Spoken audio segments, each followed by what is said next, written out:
Hey Roger. What are you doing after you finish high school? I want to go to college, but some people are telling me to get a green job. What's the green job? I don't know. Well, why don't we go around and ask you? Okay, sure. Hey Hasim. Hey, you. Do you mind if I ask you a question? Yeah. How do I get a green job? Well, I heard a lot about green jobs in the news and stuff, but I don't really know what a green job is either. Yeah. Maybe we can go to Clark Park and find out what a green job is. Okay. Bunch of people there anyway. We walked to Clark Park to talk to some people who seem pretty close to the environment, not what we expected at all. Green color, Greenpeace. Well, I actually used to work for Greenpeace Grass. back in the day. You got a green lighter. I have a green lighter. I don't know. That ain't burnt. That was interesting, but I still don't know how to get a green job. You know what we gotta do? We gotta find some experts. Well, I googled green jobs, and I found out about a guy at Temple University who runs his own organization called Green Jobs Philly. Maybe he has some answers. Let's find out. My friend Rashida interviewed Paul Grover and asked him why he started the greenjobphilly.com and what kind of green job there are.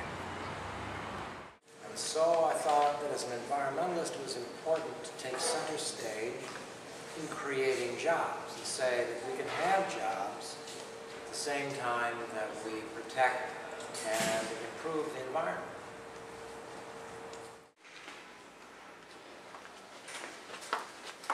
Hey Roger, what's that you reading? Look at this cool magazine. It's all about sustainability and green stuff. If we talk to the editor, he could tell us something about green jobs.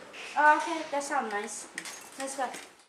Do you think a person building a 100 mile per gallon equivalent car in a factory is considered to be a green job, or a person working for a green job? Absolutely, yeah. I mean, it's like, everybody who's contributing toward the green economy, that's a green job in my mind. We feel like the green economy is like a window opening. A lot of green jobs are really not brand new jobs.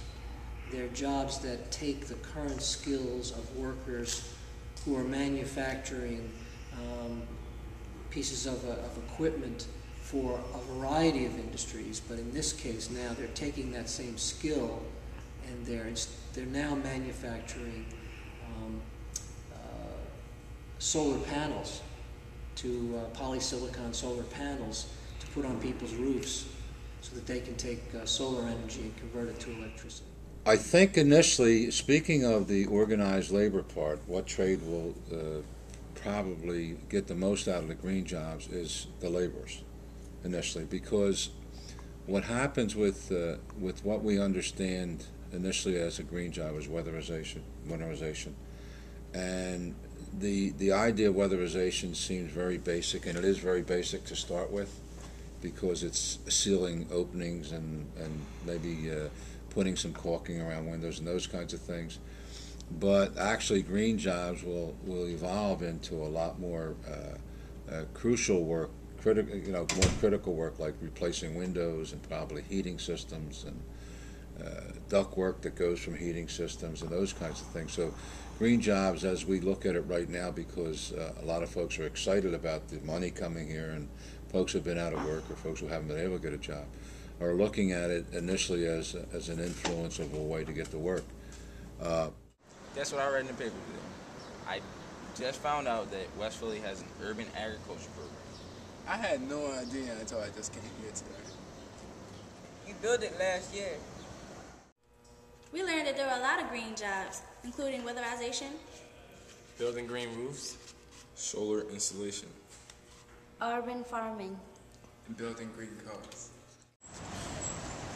Now that we know what a green job is, let's find out how to get one.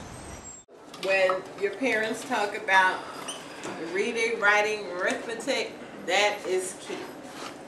That you really have to have those basic skills in those fundamental areas, math, English, as well as some of the other critical thinking skills that will enable you to actually be what they call college ready. So when you're talking about skills that you'll need, you need to, once you're finished the 12th grade, there are individuals that really believe that the key to your success will be your ability to do what is required to enroll into a 4-year college.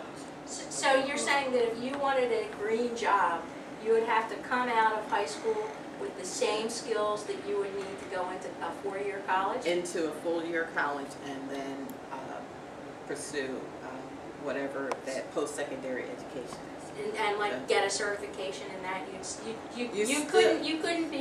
You couldn't be getting a D in every class in high school and then get a weatherization certification? No. It's really about making sure that your math and reading levels are good. If you are without employment, to make sure that you're advancing your math and reading levels. Getting to a point where you're a reliable employee, that you have basic math and reading. And that's basically it. There probably isn't one training program for any craft out in the 14 or 15 building construction units that doesn't emphasize math.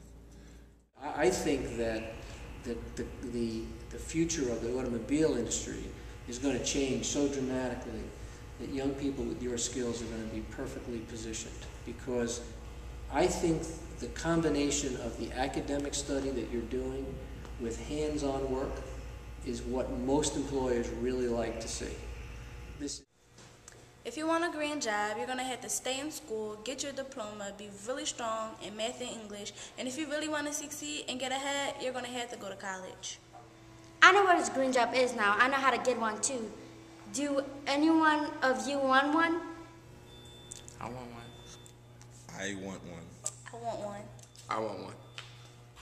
I really want a green job. I am going to be excited to have one too.